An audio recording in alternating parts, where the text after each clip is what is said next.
Calling Baba Ijesha a pedophile may be arming him with the exact defense he needs to not serve a single day in jail. Now, we need to be really careful when we throw that word around, pedophile, that we understand the differences between a pedophile and a child molester. Who is a pedophile? A pedophile is someone who has an exclusive sexual interest towards children or vulnerable people. Now, a lot of pedophiles exhibit sexual attractions towards kids of about 12 or 13 years old and younger, prepubescent age. And other pedophiles may exhibit sexual attraction towards pubescent age children or vulnerable adults. Now, for someone to be called a pedophile, first of all, they need to be diagnosed with the pedophilia disorder. And that criteria is set out by the DSM. And the current DSM, I believe, is DSM-5. And the DSM is short for Diagnostic and Statistical Manual of Mental Disorders.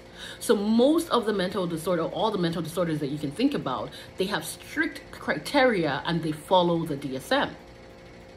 Now, according to the DSM, for someone to be called a pedophile, right? Also, someone to be diagnosed with pedophilia disorder, it's a bit of a mouthful there, pedophilia disorder, the person needs to, one, have the urges that have disrupted their lives, right? Like the disorder is so much that they can't function normally as members of the society. They're always fantasizing about children. They're always thinking about, how they're going to act out on that urge. Or they've acted out on the urge already. They need to be 16 years of age or older, and the person whom they're having that sexual, feelings towards, right, need to be at least 5 years younger than they are. So then it's really strict. It's a very strict criteria that if people are not within that, you cannot call them a pedophile. Now, let me tell you why this is important. Because a child molester, on the other hand, is mostly someone who, resorts to molesting children in a maladaptive attempt to satisfy their emotional needs. So most times they put themselves in a position of trust and authority so that they are able to gain access to that child.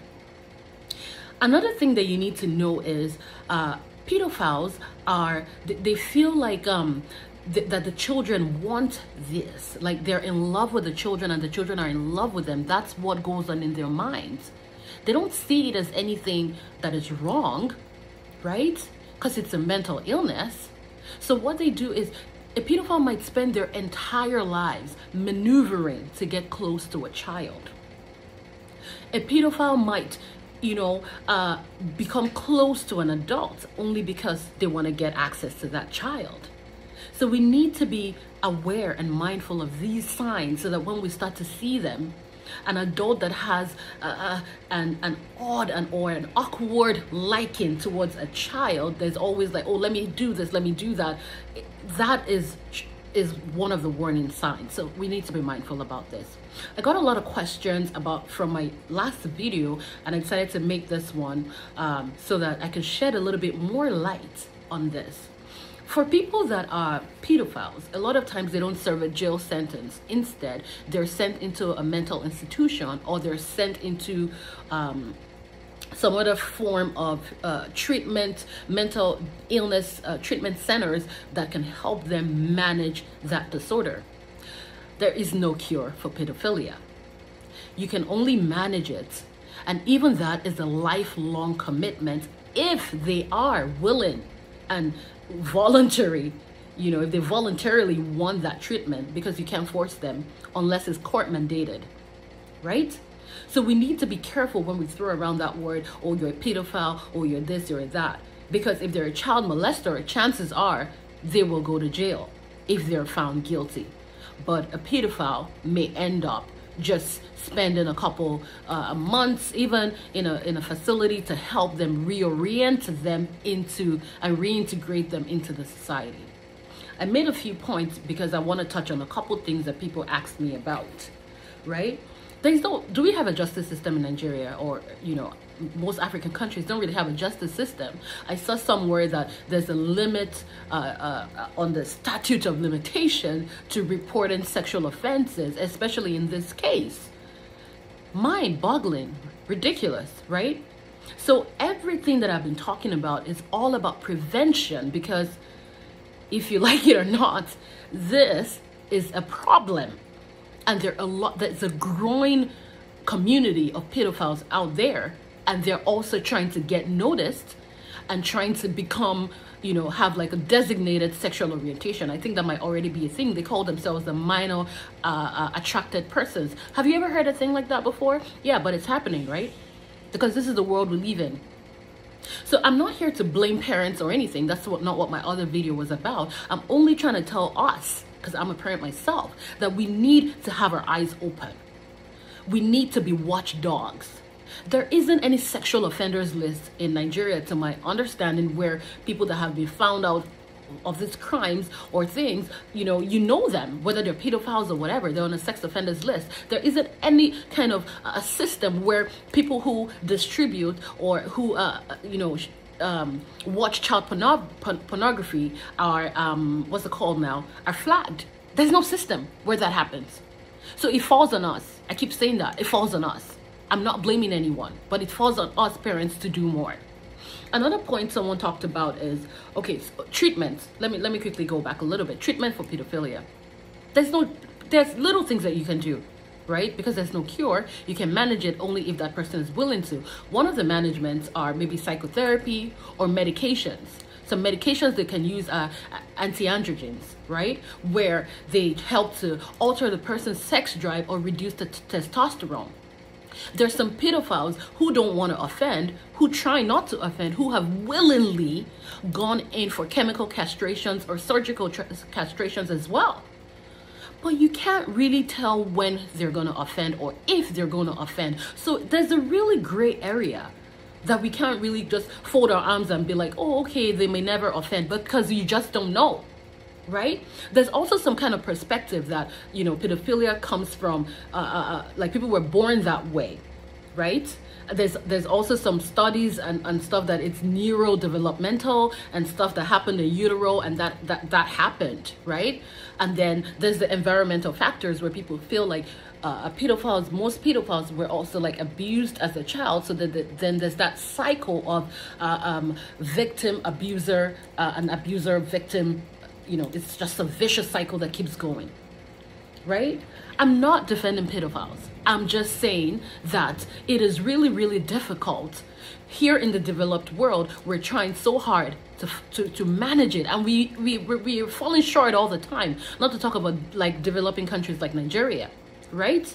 Someone said to me, oh, but my niece likes to be free. You know, she likes to be free, and should she not be free? Should they not fall upon the adults to control themselves? So maybe someone who, if a lady wears a short skirt and she gets raped, does that mean that it was because she wore the short skirt? Let me tell you something.